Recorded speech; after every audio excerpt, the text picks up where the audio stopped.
मैं कभी sir, thank you.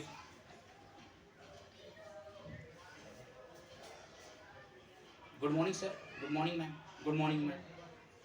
Anil please take a seat, thank you, thank you. Okay Anil, आप अपने बारे में कुछ बताइए जिससे हम आपका आज इंटरव्यू ले सकें। सर, सर मेरा नाम अनिल कुमार पटेल है। मैं उत्तर प्रदेश के प्रयागराज डिस्ट्रिक्ट से बिलोंग करता हूँ। मैंने अपनी स्कूलिंग यूपी बोर्ड से संपन्न की। उसके बाद सर ग्रेजुएशन में बीबीए छत्रपति साहू जी महाराज यूनिवर्सिटी से। ग्रेजुएशन के बाद मैंने सर 5 महीना अमर उजाला में as a training print media में काम किया। उसके बाद सर यूपीएससी और स्टेट वनडे एग्जामिनेशन की प्रिपरेशन कर रहा हूँ। मेरी हॉबी स्टोरी राइटिंग और साइंस फिक्शन मूवी देखना है। ओके अनिल जी। अच्छा, अभी हाल ही में आपने कौन सी साइंस फिक्शन मूवी देखी है? सर अवतार the water of way. Okay.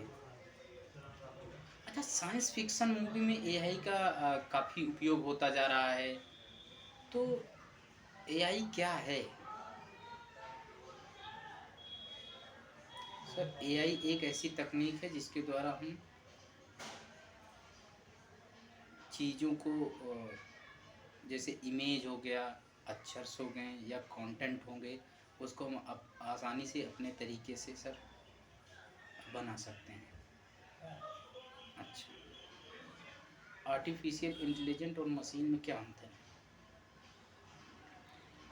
Sir ये कृत्रिम बुद्धिमत्ता है मशीन में, जो कि उपयोग में मशीन के उपयोग में लाई जा सकती है एआई के द्वारा।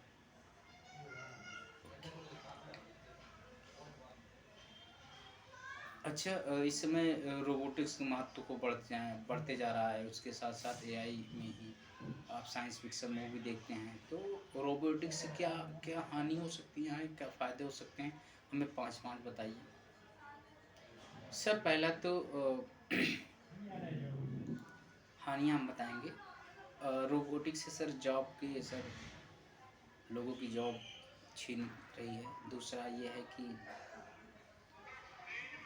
रोबोटिक्स को एआई के तकनीक पर लाया जा रहा है, जिससे जो है मानव के लिए खतरा दिन ब दिन बढ़ता जा रहा है। तीसरा पॉइंट ये है कि लोग अपना जो है एआई के ज़रिए जो है थिंकिंग कैपेसिटी होते जा रहे हैं, क्योंकि अच्छा ठीक है सर, इतना है। फ़ायदे क्या है सर? एजुकेशन में, हेल्थ में और रक्षा के क्षेत्र में, कृषि के क्षेत्र में, इन सभी जगहों पर हम रोबोटिक्स का उपयोग कर सकते हैं। ओके अनिल, आप ये बताइए कि आपने ग्रेजुएशन में 2018 में बीबीए किया, उसके बाद से आपका गैप ही चल रहा, आप मिशन यूपीएससी में लगे हुए हैं। इस अनसर्टेनिटी को आपने कैसे फुलफ़िल किया? कंपेयर आपके पिताजी का जॉब भी नहीं है, एग्रीकल्चर में लगे हुए हैं, तो आपने कैसे हैंडल किया सारी चीज़ें? यस सर, बिल्कुल। सर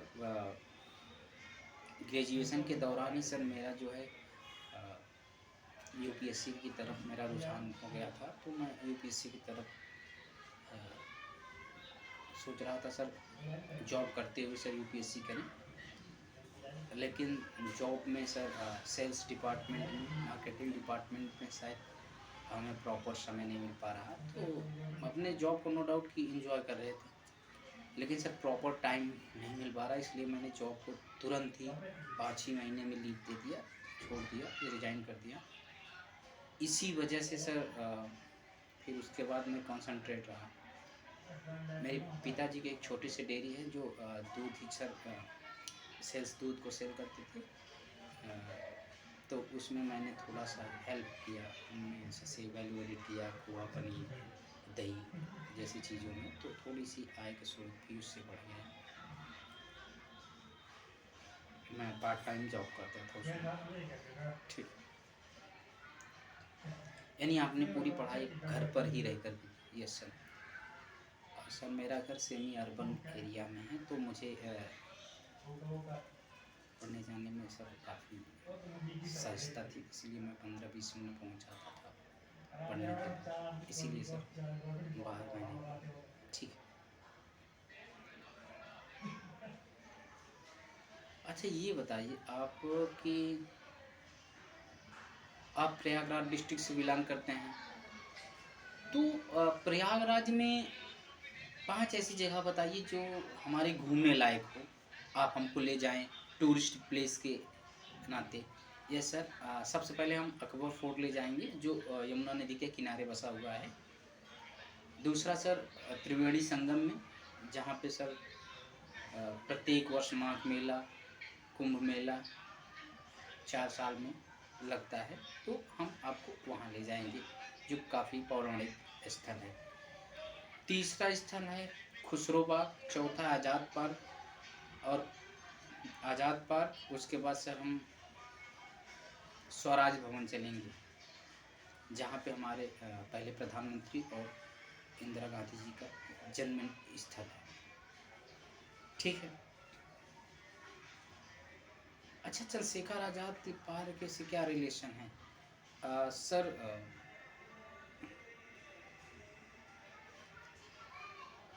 अंग्रेज़ों और चंद्रशेखर आज़ाद के बीच सर उसी पार्क में जो है पहले मिंटो पार्क हुआ करता था, तो उसी पार्क में सर मुठभेड़ हुई थी, जिसमें चंद्रशेखर आज़ाद ने अपने आप को गोली मारकर शहीद कर लिया था, इसीलिए उस पार्क का नाम चंद्रशेखर आज़ाद पार्क किया गया। ठीक है। अच्छा आपने ग्रेजुएशन में बीबीए में क्या कौन-कौन सब्जेक्ट रखे थे? जैसे industrial law, labours law, management information system, GST, ये सारे सब्जेक्ट हमारे लास्ट सेमेस्टर के थे, इसीलिए उसमें ये चीज़ें फिल किया। कोई ओके।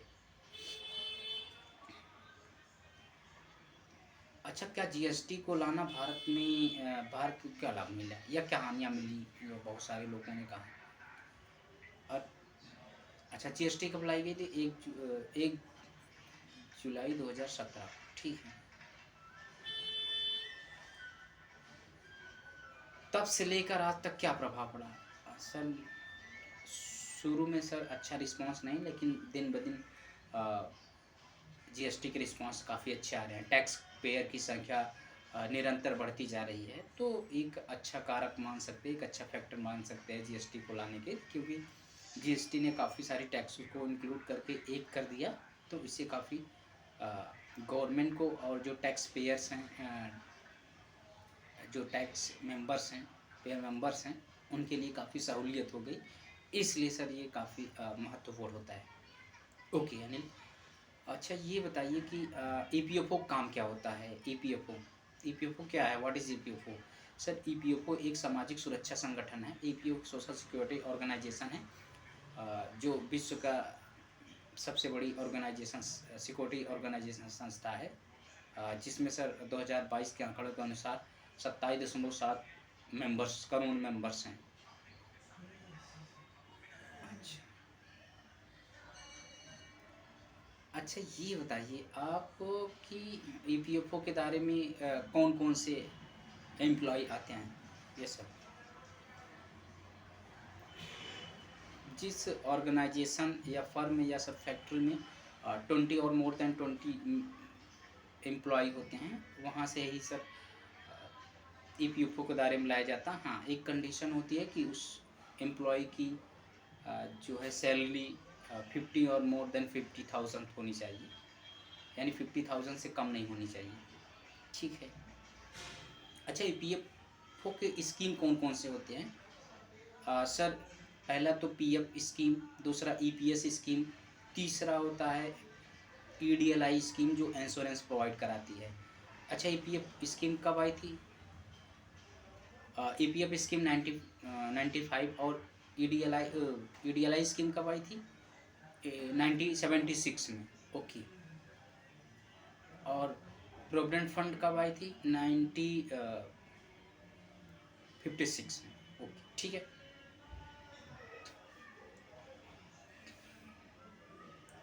आप मुख्यतः उत्तर प्रदेश से आते हैं। उत्तर प्रदेश में बहुत सारे चीज़ें जैसे कि अ, क्राइम का रेशियो कम हुआ है, साथ ही साथ इंडस्ट्री भी डेवलपमेंट हुई है। क्या हुआ है कि वहाँ की इंडस्ट्री और इन्वेस्टमेंट को आना जो है काफ़ी लाभदायक है। क्या कौन-कौन से फैक्टर हो सकते हैं? फर्स्ट ही बहुत सारे कारक हो सकते हैं इसके, लेकिन कुछ कारक ऐसे हैं जैसे कि गवर्नमेंट ने अपनी पॉलिसी बहुत स्ट्रिक्ट रखी। जैसे कि केंद्र और स्टेट दोनों साथ मिलकर उसमें काम कर रहे हैं अच्छे से, तो ये डेडिकेशन है गवर्नमेंट का। यूपी और सेंट्रल दोनों गवर्नमेंट का सहयोग है। और साथ ही साथ दूसरा ये है कि यूपी सर काफ़ी पहले की अपेक्षा काफ़ी शांत हो गया है, क्योंकि बहुत सारे भू माफिया से लेकर बहुत सारे माफिया वहाँ पे रहते थे, तो जिससे उनका मैक्सिमम सर इस गवर्नमेंट में ऐसा लगता है कि बहुत सफाया हुआ है। तो जो इन्वेस्टर है उनका जो है डर एक तरीके से ख़त्म हो गया है, और वो अपने इन्वेस्टमेंट बिना डरे सर अच्छे से कर रहे हैं। शायद एक प्रॉपर रूप से ये हुआ है। और अभी हाल ही में सर ग्लोबल इन्वेस्टमेंट समिट हुआ है, जिसमें सर अपेक्षा से अधिक जो है काफ़ी इन्वेस्टमेंट आए हुए हैं। तो ये फैक्टर हो सकते हैं कि उत्तर प्रदेश के डेवलपमेंट के, हाँ, लेकिन स्टेट गवर्नमेंट के भी काफ़ी सर अ, अच्छे पहल हैं। जैसे कि इंफ्रास्ट्रक्चर पर काफ़ी ध्यान दिया गया है, जैसे कि सड़क बिजली और भी चीज़ों पर काफ़ी इन्वेस्टमेंट किए हैं, जो ज़ाहिर तौर पर कि इन्वेस्टमेंट आना तय है। इस वजह से काफ़ी इन्वेस्टमेंट आना तय है। ठीक। ओके, अभी हाल ही में कौन-कौन से एक्सप्रेसवे जो है लॉन्च किए गए हैं, जो कि काफ़ी बेहतर हो सकते हैं उत्तर प्रदेश गवर्नमेंट के लिए? सर जैसे कि गंगा एक्सप्रेसवे काफ़ी सर बढ़ा हुआ है। ये कहाँ से कहाँ तक है? सर एग्ज़ैक्ट नहीं याद कर पा रहा हूँ, लेकिन हाँ, ये कि I think Ganga expressway Meerut से प्रयागराज के बीच है। और जो एक है सर बुंदेलखंड एक्सप्रेसवे, ये जो है बुंदेलखंड रीजन में बनाया जा रहा है, काफ़ी जो चर्चा का विषय रहा हाल ही में। और एक सर गंगा, और एक सर मिक्स कर रहा हूँ, जो काफ़ी हाल ही में काफ़ी जो आई थिंक लखनऊ से जो है गाज़ीपुर तक का जोड़ा जा रहा है, शाहजहाँपुर गाज़ीपुर तक जोड़ा जा रहा है, जो पूर्वी उत्तरी जो और उत्तर प्रदेश से पूर्वी तक का जोड़ा जा रहा है। ये काफ़ी सर उत्तर प्रदेश गवर्नमेंट के लिए काफ़ी अच्छा पहल है। ओके, ठीक है। अपनी 2 कमियाँ और 2 अच्छाइयाँ बताइए, जो जो आप सुधारना चाहते हो। सर मेरी 2 कमियाँ हैं कि मैं बिट इमोशनल पर्सन हूँ। कैसे बिट इमोशनल पर्सन? और सर दूसरा ये है कि मैं चीज़ों को ज़्यादा कलेक्ट करने की सोचता हूँ, जो स्टडी मटेरियल है उसको ज़्यादा रिसर्च करता हूँ। ये मेरी 2 कमियाँ हैं। अच्छा, बिट इमोशनल पर्सन कैसे कि आपके लिए अ, कमी हो सकती है? सर कभी-कभी ऐसा लगता है कि दोस्त जो है मुझसे पैसे माँगते हैं, और मैं अपने पॉकेट मनी से ही दे देता हूँ। फिर मुझे जब काम होता है शायद मैं उस समय पर नहीं पा पाता हूँ। तो सर मेरा सर काम इसमें थोड़ा-सा गड़बड़ हो जाता है। तो मैं इसको सुधारना चाहूँगा। ठीक है। दूसरी ठीक है, आप 2 जो है अच्छाइयाँ अपनी बताइए। स्ट्रॉन्गनेस, पहला मैं हॉनेस्ट हूँ। सेकंड कि अ, स दोस्त जो है टीम लीडरशिप क्वालिटी है, कि क्योंकि मुझे पता है कि सब मेरे दोस्त जो है कहते हैं कि आप टीम को अच्छे से लीड कर लेते हो। तो ये चीज़ें मुझे कहीं न कहीं लगता है कि हाँ, टीम लीडरशिप क्वालिटी है। ठीक है।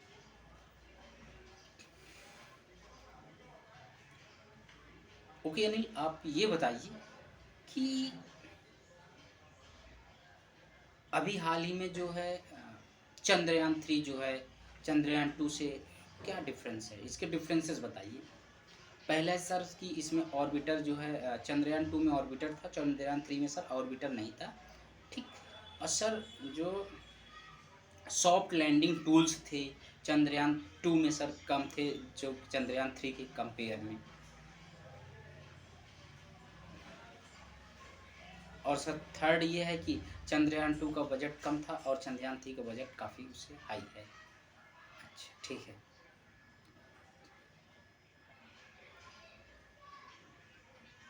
ओके। आदित्य L1 ये कौन सा मिशन है? ये सूर्य के लिए सर मिशन है। L1 क्या है सर? लैग्रेंजियन पॉइंट है। ये क्या होता है सर? जहाँ पे सूर्य और पृथ्वी का गुरुत्वाकर्षण समान होते हैं वो पॉइंट होते हैं। अच्छा इसी पॉइंट को क्यों लिया गया सर? कुल कितने पॉइंट थे? कुल 5 पॉइंट थे। L1 L2 L3 L5 तक का थे। अच्छा ठीक है। थे शायद स्टडी करने के लिए सर काफ़ी बेटर L1 था इसलिए लिया गया है। ओके अनिल, अच्छा आप ये बताइए कि सूर्य में कौन कौन से मिशन पे ये कौन कौन से चीज़ों का अध्ययन करेगा L1? सर सोलर फ्लेयर का अध्ययन करेगा जिससे हमें रेडिएशन से काफ़ी या रेडिएशन के बारे में अध्ययन कर सकेंगे। दूसरा ये है कि सूर्य की उत्पत्ति से रिलेटेड काफ़ी स्टडी की जाएगी और उससे आने वाले सर जो परावैज्ञानिक किरण है इस पर काफ़ी रिसर्च किया जा सके। Okay sir.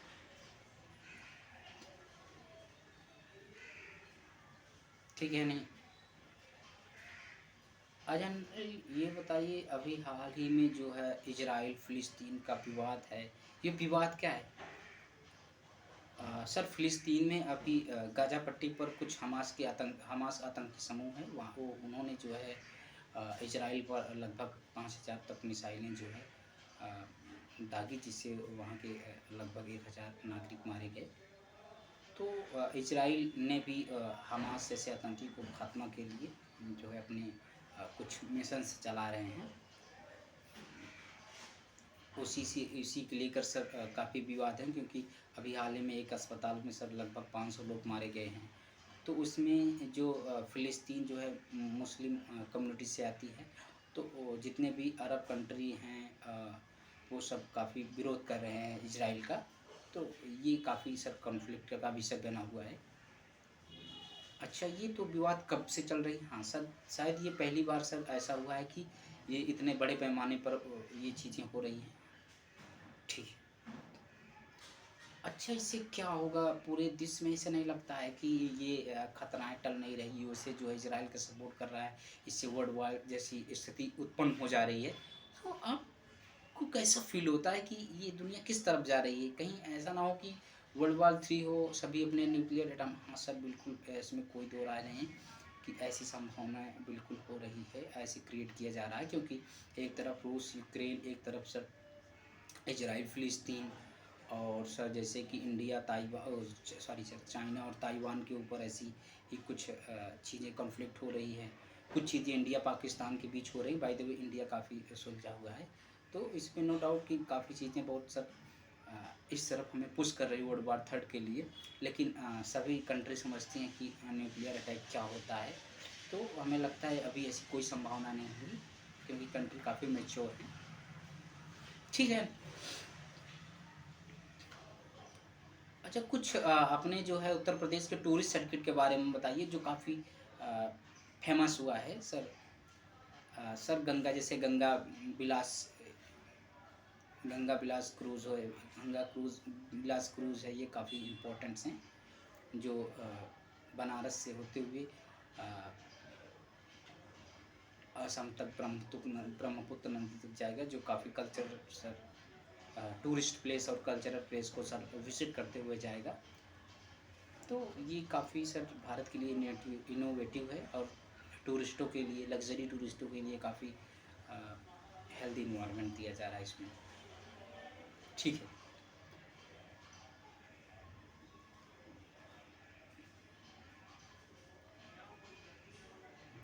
इजराइल, फ़िलिस्तीन और यूक्रेन और रूस के तरफ से भारत किस तरफ है आपको कुछ लगता है? सर भारत जो है पहले से ही सर शांति की तरफ रहा है। हमारे सर फॉरेन मिनिस्टर भी बता चुके हैं, जब प्रधानमंत्री बोल रहे हैं कि ये वार सब दोनों के लिए ख़तरनाक और साबित हो सकता है, इसलिए हमें शांति की तरफ पहल करनी चाहिए, जो भारत इसकी पहले से ही वकालत करता चला आया। भारत जो है रसिया और यूक्रेन दोनों से अपनी संबंध अच्छे बना के रखे हैं। नो डाउट कि भारत हमेशा शांति की पहल ही करेगा, और उसमें सर इजराइल और फ़िलिस्तीन में भी भारत ने आतंकी को खात्मा के लिए कहा है, और इजराइल और फ़िलिस्तीन के सर दोनों को रिश्ते अच्छे बना कर रखा है, जो भारत के लिए काफ़ी एक महत्वपूर्ण साबित हो रहा है सर। ठीक है,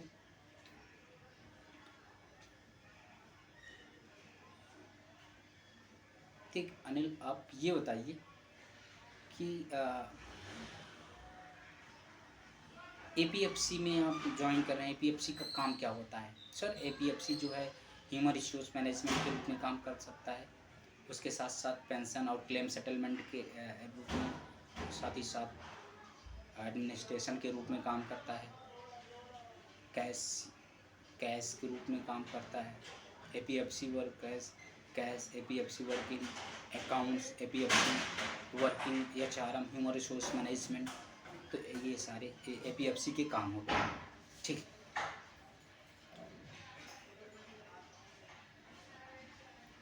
okay Anil, okay Anil, thank you, आपसे बात कर अच्छा लगा, आप जा सकते हैं। Thank you sir, thank you sir, thank you ma'am, thank you sir.